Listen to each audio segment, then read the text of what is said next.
B.F. Skinner contends that man in his conceit refuses to accept what he really is, an organism shaped by his environment.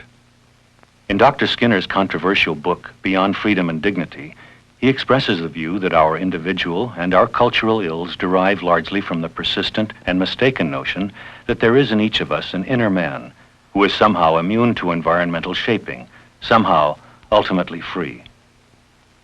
Dr. Skinner denies the existence of this autonomous man and deplores what he calls the literature of freedom and dignity, which perpetuates the myth. Dr. Skinner sees each of us as wholly determined by our environment. It follows that to change our behavior, we must change and control our environment. The significant changes in human behavior, which most serious thinkers regard as necessary if man is to survive, can, in Skinner's view, only be effected through conscious, systematic control of the entire human environment, behavior modification, on a massive scale. Dr. Skinner's supporters claim he is the herald of a new constructive age. It has been called the era of conscious control. But his critics ask, who is to control the controllers?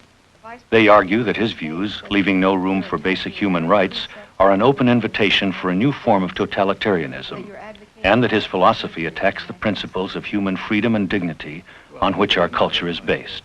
Because I'm not attacking freedom, I'm not attacking dignity, I'm not attacking anything on which a successful government could possibly be based. It's just, I'm talking about something beyond these things. I'm not for depriving people of freedom.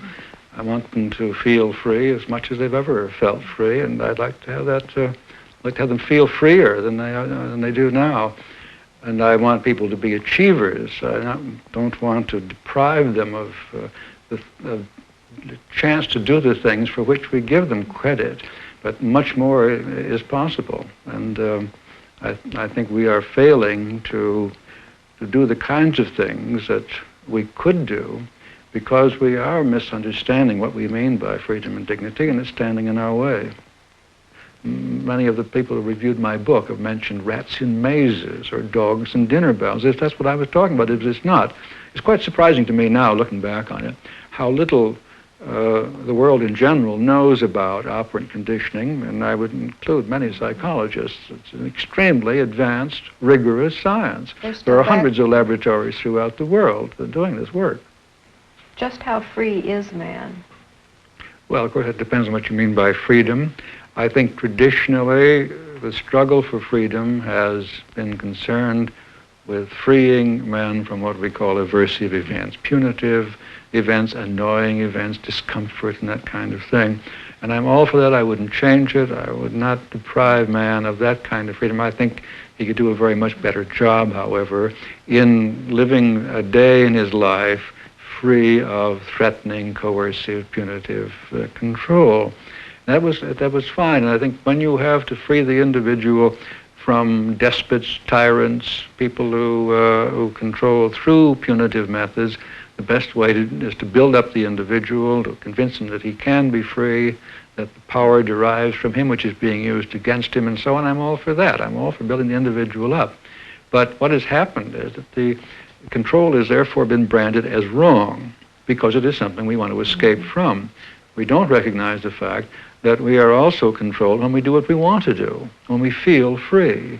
So the feeling is the thing that's wrong here. If you simply say freedom is feeling free, when I can do what I want to do, I am free, and that was what people like Voltaire and Leibniz and others said in the literature of freedom, then you're stuck, because that doesn't give you any preparation whatsoever for dealing with the kinds of control that people will exert by making you want to do what you want to do. And when you do it, you please them. That's what they're working for, and you are therefore vulnerable. And the literature of freedom has never properly taken into account the dangers inherent in the kind of control that works through volition rather than through punishment.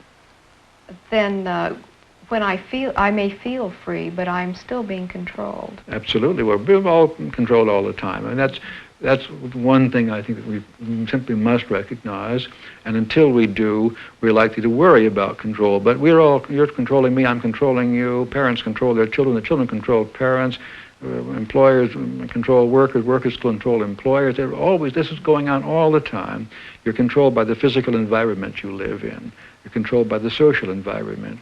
This is going on and has to be recognized as such. Now, the literatures of freedom do not prepare us to deal with very much of this. They're only concerned with the kinds of things you want to get away from. In other words, aversive control.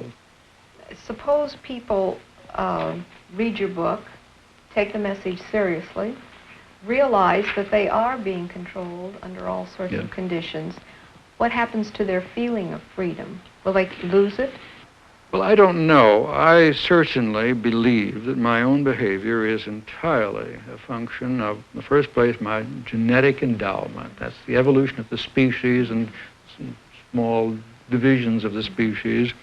My past history, my family, my religion, my government, my schooling, all of these things, the physical environment in which I live, and the present situation. I am absolutely sure that that is all there is in the determination of what I'm doing at this very moment. I don't feel discouraged by this. I don't feel unhappy about this at all. You don't feel like a puppet? I don't feel the least bit like a puppet, because the whole opera kind of thing is not string pulling to make a figure dance. It is arranging a world in which a person is giving out with behavior. He's doing things which affect that world and which in turn affect him. How does the concept of man's inherent dignity stand in the way of behavioral technology? Well, dignity is a tricky word. I use it more, closer, I think, to the French usage of worth. A person, what he's worth, what he deserves credit for. And we do want to give people credit for what they've done, and we tend to do this when we don't know why they've done it. As if it's a very conspicuous kind of thing, we give the causes the credit. If it's inconspicuous, we give them the credit. And this is important. We want credit ourselves for doing what we've done and so on. Now, once that is a practice, then we are likely to reject any technological advances which seem to give us less of a chance to do something worthwhile or admirable. I make the point in my book that fireproof buildings leave no place for brave firemen, and a peaceful world would leave no place for military heroes. And I think to some extent we have actually preserved dangers because we want the credit for dealing with them effectively. I think that it's hard to prove this, but I really believe that we are trying to defend the inner worth of a man, but we should be working on the environment which is really responsible for his behavior. Well, we seem to be partway there. In other words, if someone commits a crime, we go a long way toward explaining it in terms of his environment. Yes, we're very uneasy about that, though. I think we have to accept statistical facts such as that most people who commit crimes come from bad backgrounds, and if you could change the background, presumably, you would correct for the crime. Now, that isn't always true, of course, but that's just because we don't know enough about describing the actual background in question. Is one of the reasons, perhaps, that we're uneasy about explaining crime in terms of environment because we somehow realize that if that means we have to go all the way and explain our good behavior in terms of our environment? Yes, nobody objects to an environmental explanation of his bad behavior. The juvenile delinquent says, oh yes, I'm a crazy mixed up kid, that's what's wrong with me, I have a bad background and so on. But everybody objects if you say the environment is responsible for your achievements, because you want credit for those. You don't want to be blamed, but you want to be praised. And these are reasonable things, and we can understand why this has been the case. But it's another example of how mixed up we are, really. We're all crazy mixed up people when it comes to why people behave as they do. Why do we need behavior technology? Well, if you're satisfied with the world the way it is now, I can't convince you that we do. I think we're making a mess of things, and these are all problems which have to do with behavior, not with physical or biological technology. I do know that the nations of the world are spending about $200 billion a year on armaments. Now, it's all a waste, of course. 10 years later, it's no good. The people are too old. The planes won't fly, and the better ones all coming along, and so on. So $200 billion a year are wasted. They do nothing for mankind. Now, if any big corporation had a very large segment of its resources going into waste that way, they would do some research and development to find out how it could be stopped. Let's say we put 10%, say. So we ought to take $20 billion a year and get everybody to chip in on this and find out how we can avoid spending $200 billion a year. Well, for $20 billion a year, think what you could do. You could have a really effective United Nations. You could have interchange programs back and forth so we get to know each other a lot better. We could solve some of the crucial problems that are leading to war and so on in other ways. And I think you would have to do a great deal of this with the application of behavior techniques. And what's stopping us from doing this? Well, that's the whole point. What's stopping us is that we are not aware of the need for a design of a culture. See, we allow things to reach a certain stage without any particular design, and we feel that's all that can be done because we are afraid of any kind of actual manipulation of people. That's what the literature of freedom has done to us. It's kept us from actually solving our problems in an effective way. What would happen to creativity in the control society? Well, I think we'd have more of it than we have now. Instead of saying that there's something in the creative artist which explains the creativity and novelty in his work, I would look at the conditions which have led him to be an artist, which have given him his techniques. And I believe that the practicing artist learns how to increase the mutation, so to speak, which lead to novelty in his productions, and then through selection, his own good taste and so on, to rescue those which really are creative works and add them to the possessions of the world. Well, if society is perfect and there are no negative reinforcements, there are no aversive conditions, why would anyone want to write a great novel? Well, I'm not sure they want to write what we now call great novels, but there will always be a great deal we don't know. There will always be a concern about much that remains this side of a scientific analysis. I'm sure that we are never going to have a complete knowledge of human behavior. We're not going to be able to formulate our relationships with our friends and our children and our wives and husbands and so on. These are the things which will remain problems in the sense that they are inadequately treated.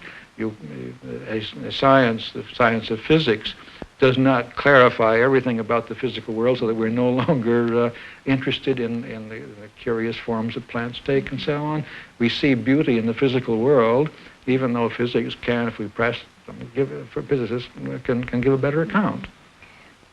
Now, suppose we want to set up behavioral technology. How do we choose the controllers?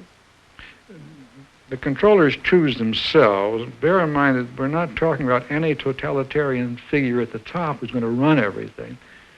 We already have controllers. We have teachers. Now, it's the responsibility of the teacher to take a certain number of students in his care for a certain amount of time and to arrange conditions under which they learn something. Now, the teacher of the future would have the same assignment. He'd be much better in working it out. So the controllers of the future would be the controllers of today? Absolutely, but they would control much more effectively. Well, who keeps the controllers honest? Now, when they know what they can do. That's a very important point. Who keeps the controller honest, or who keeps him benevolent? Let's put it that way. That's the classical term. And I think there's a great mistake here in putting your faith in benevolence. This is a feeling. This is one of those internal possessions, excuse me, of autonomous men. It is not the compassion or the wisdom even of the controller, but the culture which puts him in a position to control. I raised this question in a paper I did at the Joseph P. Kennedy Jr. Foundation for Mental Retardation. They had a big thing in Washington on compassion in the care of the retardate. And my paper was really an attack on the whole program of the meeting, in a sense, because what I was arguing was you cannot count on compassion. You can count only on the conditions which are responsible for the behavior of those who control others. There are 5 great classical examples of mistreatment: the care of old people, old folks' homes, the care of small children who have been deserted by their parents, orphans and that sort of thing, prisoners, psychotics, and retardates. Now, why have these always been classical examples of mistreatment? Not because compassionate people were not involved there, but these people cannot counter-control. They can't do anything against those who were working with them. Old people are too old, children are too small and too little. Prisoners are there under armed control, and they haven't, unless they manage to get some guns somewhere. Psychotics and retardates are unable to escape from or counter-control. And under these conditions, the most compassionate person deteriorates, and he becomes careless, then callous, and then cruel. This has happened again and again and again. Now, there's no help for this in trying to find compassionate people. You put them into that system, and they'll deteriorate, and they'll become less compassionate. What you want are the counter-controlling effects. You want to make sure the treatment of one kind is condoned, treatment of another kind is opposed. And how are you sure that you get that kind of a well, situation? we step in to improve, let's say, the treatment of prisoners. We're not the prisoner, we're not the authorities, but we realize something is wrong with the situation, so we impose restrictions on what the authorities can do, and we may impose restrictions on what prisoners can do. Do you think behavior modification can be abused? Everything can be abused. It's just a tool, in other words. Well, you can abuse it in the way you care for your children, the way you teach, the way you psychotherapy. These principles can all be misused. Then a totalitarian government could use your methods to set up a repressive state or to maintain one? Yes, I'm afraid so. They can also use an atomic bomb. For the same, there's nothing in the bomb itself or in the behavior modification which guarantees it's going to be used by good people. A number of attacks that have been made on you have mentioned the fact that, in their eyes, behavior modification is being used, say, in China today. Yes. And because of that, they're horrified at the thought that we might apply it in this country. Yes, well, the word fascism, some critic pointed out, surfaces frequently in discussions of my book. They usually are good enough to say that I am not a fascist, but that I give aid and comfort to fascism. Well, in the first place, every fascist state I've ever heard about uses aversive control. Its citizens are afraid not to behave as the government dictates.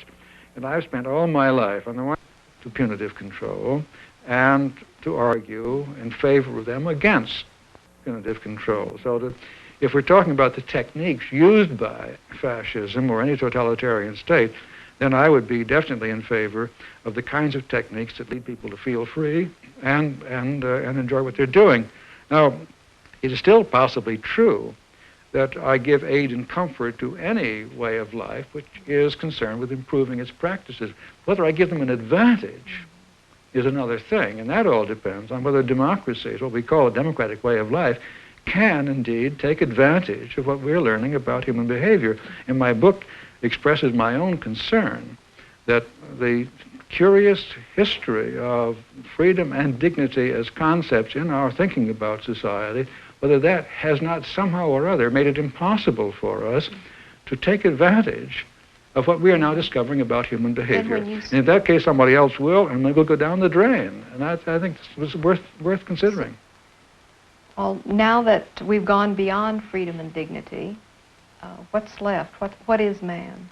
Well, I think what we're coming to is an understanding that cultures also evolve, and that any practice which makes a culture more likely to survive will therefore be preserved by the culture which does survive. Now, that's not an invariable rule any more than natural selection failed to make mistakes. Natural selection led to some forms that didn't survive. And operant conditioning shapes behavior, which is not really adaptive. And the evolution of cultures will strengthen cultures temporarily, which are not going to be good in the long run. That's inevitable. But I think that the principle still holds, that we are concerned really with the ways in which the human organism, given its genetic endowment, has created an environment, social and physical, in which the human individual can behave most effectively, develop all of those behaviors of which he is capable, and in doing so, make that particular way of life most likely to solve his problems. Now, some students often say to me, why should I care whether my way of life survives? And the only honest answer, I think, is that you shouldn't. There's no real reason. But if your culture hasn't convinced you that there is, so much the worse for the culture. You're not going to survive anyway. The culture is the only thing that will survive. Then the ultimate value has to be the survival of the culture? I think, yes, and this is not a value we choose. It's the value imposed upon us.